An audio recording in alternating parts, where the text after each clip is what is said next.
Saludos a todas las mentes inquietas y estudiosos del español.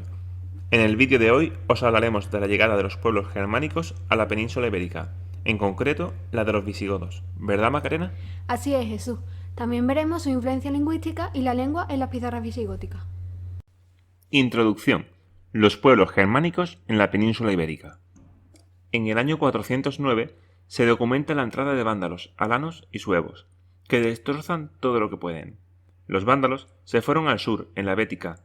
Los alanos se fueron al centro, en las provincias lusitana y cartaginense, y los suevos al noroeste, en la Galaequia. Esa es la situación existente cuando a través de los Pirineos llegan otros germanos, que entran en la península en el 429. Formaban un grupo mucho menos numeroso y empiezan a luchar contra los alanos y acaban haciéndolos desaparecer. En cuanto a la llegada de los visigodos a la península ibérica, estos consiguen el dominio peninsular primero en favor de Roma, pero a medida que el imperio se rompe, aparecen los intereses propios de los visigodos y establecen su poder en la península. La base de su asentamiento fue Segovia. En un principio, los visigodos fueron un grupo elitista que no se mezclaba con otros pueblos. Tenían unas leyes que se mantuvieron hasta el siglo VI, que no permitían las relaciones matrimoniales entre los visigodos y los hispanos. Tenían otro factor diferenciador, que era la religión. Los hispanos eran cristianos y los visigodos arrianos. Los visigodos no tenían hegemonía cultural. Los hispanos reinaban por la cultura y su forma de vida, mientras que los visigodos lo hacían por medio de la fuerza. En la ciudad convergen nobles hispanos con nobles visigodos. Por tanto, esa barrera empieza a diluirse y a partir del siglo VI empieza a darse un cambio en la legislación. El rey Recesvinto pone un código único para todos sus súbditos. En el 589, el rey Recaredo se convierte al catolicismo y con él todo el pueblo visigodo. Los textos que tenemos de tiempo godo son bastante fieles al latín.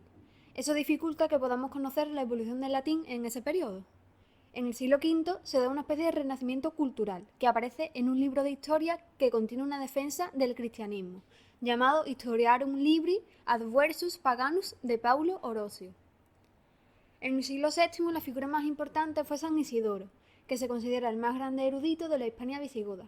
Las etimologías es el libro que más se copió durante toda la Edad Media, después de la Biblia. La influencia lingüística visigótica. El léxico. La Pesa dice que la historia de los términos que entran del visigodo es muy compleja. Unos pertenecen al fondo común germánico, otros son exclusivos de un dialecto. Algunos entraron independientemente en cada país. Los hay propagados a través del latín vulgar y por intermedio del bajo latín. Muchos han pasado de unos romances a otros.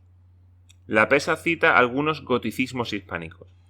Sacar, proveniente de sacán, y el sufijo terminado en engo, del terminado en ing, en abadengo, realengo, abolengo. Menéndez Pidal cita algunas palabras más, como por ejemplo la evolución de bodega, pero no parece que eso tenga mucho sentido. Otra influencia indirecta es la introducción en la escritura visigótica de K, que llega hasta el siglo XI. A continuación veremos la lengua de las pizarras visigóticas. Empezaremos por el plano fonético. Las alteraciones gráficas que aquí se muestran los cambios de timbre, de I breve que evoluciona a E y U breve que evoluciona a O, de tal manera que concluye con las largas correspondientes. Ese paso puede verse reflejado en la escritura a la inversa, entendido así como una ultracorrección. Hay una confluencia de las vocales palatales y las vocales velares. Las pizarras muestran la evolución en posición átona intermedia o final, como sucede en el ejemplo queuaria por quivaria. Incluso podemos encontrar confusión de E larga por I, como sucede en fiquisti por fequiste. En cuanto a la E breve, sabemos que en posición tónica diptonga, pues aquí pasa a abierta, como sucede en el ejemplo inim, que se sustituye por enim. En cuanto a los vocales velares, se refleja peor en las pizarras, por tanto, parece que la serie velar evolucionó más tarde que la serie palatal. Sí se puede observar la confusión entre la U breve y la O en posición final. La confusión entre us y os en los sustantivos masculinos unido a la pérdida de la n final hace que confluyan las soluciones en la O, como sucede por ejemplo en cavallu por caballo. En cuanto a la diptongación, se suele señalar la época visigótica como el inicio de la diptongación de E y O breves. Las pizarras no demuestran esa diptongación, ni siquiera tenemos ejemplos del sufijo ariu que evoluciona a ero. Los hiatos son una unión vocálica incómoda que tiende a ser eliminada. Una forma de producirse esta eliminación es uniendo en una sola sílaba esos dos sonidos.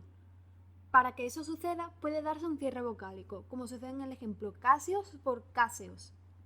En cambio, tenemos avias que aún está manteniendo ese hiato sin variación.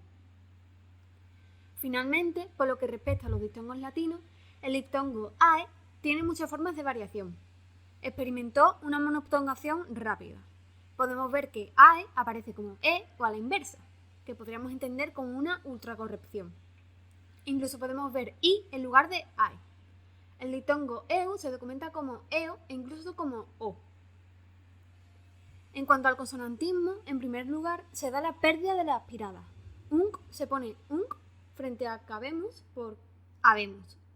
En cabemus se intenta representar una aspirada donde ya no la había mediante una velar sorda que nunca pertenecía a esa palabra. También cabe la posibilidad de que sea una equivocación. La labiovelar sorda ante o se redujo a velar, por tanto pierde ese apéndice velar, como sucede en el ejemplo del pronombre quo, que pasa a go, que finalmente pasa a co.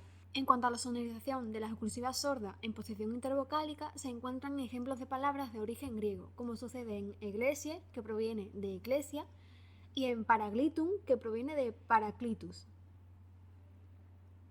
En cuanto a la B y la V, tenemos la fricatización en posición intervocálica, que es temprana y generalizada, y podemos afirmar que en el siglo VII este cambio estaba producido. Hay algunos ejemplos de posición intervocálica, pero también en inicial, como sucede en las palabras servus, vocare o volenter. Otro fenómeno muy importante es la palatalización. Ya se habría empezado a dar en la época de las pizarras y de ahí las confusiones gráficas que encontramos en ella. La T-Yoz tiene una palatalización temprana, particularmente del siglo II. K-Yoz es posterior. Si tenemos la confusión entre ambos grupos, es una señal de que hay una confluencia, como sucede en los ejemplos tercio por tertio y untia por unquia. En cuanto a la K palatalizada, es algo más tardía y son los casos más difíciles de encontrar. En este caso, la PESA supone que este proceso se halla en curso en el siglo VI, pero Kinda Swindus o Kewaria no sabemos si podrían ser ya sonidos asimilados. Finalmente, el grupo KT aparece como doble T o como T, como sucede en los ejemplos astritas por astrictas y deletaciones por delectaciones. Por lo que respecta a las consonantes finales, se relajan. Algunas de ellas se pierden, como la M. También tenemos constancia de ese debilitamiento cuando vemos confusiones como la que se puede producir entre la nasal alveolar y la nasal bilabial. También hay algunas pérdidas ya de la T final y algunas confusiones entre la dental oclusiva sonora y la dental oclusiva sorda. En cuanto al plano morfológico, se observa una tendencia a la pérdida del neutro. Eso implica que el singular se desplace hacia el masculino y el plural hacia el femenino. Los plurales ya se ve que son terminados en os para el masculino, en as para el femenino y en es para los que terminan en consonante o en e final. Confluyen algunos casos como los finales en o u, de los dativos y relativos singulares de la segunda y cuarta declinación. Se confunden los sustantivos de la segunda declinación con los de la cuarta declinación, de manera que esta última se pierde. En la quinta declinación pasó algo similar, ya que fue absorbida por la primera. Por otro lado, las pizarras visigóticas también demuestran la falta de funcionamiento de los casos. En el caso de habeas potestate, no sabemos si es un complemento directo o un complemento circunstancial. En cualquier caso, cambia significado, pues no es lo mismo decir tienes poder a tienes en el poder. En el plural se observa que no hay casos de terminación en ae, nominativo plural de la primera declinación. Eso quiere decir que la forma plural de los sustantivos de la primera declinación ya no es terminado en ae, sino terminado en as, independientemente de la función del sustantivo. Existía una forma arcaica en latín que era nominativo plural de la primera y segunda declinación, terminado en as y os. En la segunda declinación no hay sustantivos terminados en i, nominativo plural y genitivo singular de la segunda declinación. Lo que tenemos es siempre terminados en os. La terminación en i ha sido desplazada por el reanálisis que se hace desde terminado en os como marca de plural. Notitia de Casios. También se observa este problema de pérdida de función en el genitivo, que es sustituido en las pizarras por un sintagma introducido por de, seguido de un sustantivo que no tiene ninguna marca que aluda a algún caso. De se construía con ablativo en latín, por lo que de nuevo tenemos la pérdida del valor del genitivo. Vindo portione de terra. La desaparición del sistema de casos no fue por elegir una forma para todos los sustantivos, sino que fue algo gradual. En cuanto a los pronombres, aparece el pronombre ik, aik y ok, pero normalmente sin h. Era fácil de intercambiar con is, ea e id. La fórmula id est es muy frecuente en la glosa. Supone que se promueve el uso de otro pronombre que tiene menos problemas de confusión. Iste, ipse e ille. El pronombre personal latino en dativo singular era mihi. El hecho de que aparezcan miki o michi en las pizarras significa que hay un refuerzo de la aspiración a causa de que se había perdido y se quería insistir como una forma de ultracorrección en un sonido que no existía. Con respecto a los verbos, experimentan los mismos cambios fonéticos que se observan en los sustantivos. En las pizarras vemos que se mantiene la conjugación. Es posible que pierdan algunas consonantes finales, como nt, que acaba en n. Las formas que terminaban en t también podían experimentar su pérdida o confusión con la dental sonora. Hay una reducción entre la segunda, la tercera y la cuarta declinación. Se reorganizan algunos tiempos y modos, de manera que formas sintéticas se sustituyen por formas analíticas. Las formas de conjugación pasiva aparecen sobre todo en los verbos deponentes. En lo que respecta al orden de palabras, se observa ya que es el orden romance. En algunas pizarras hay más conservadurismo que en otras. Muchas gracias por ver este vídeo.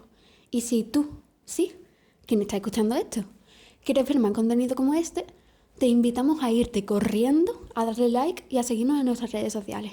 ¡Hasta pronto!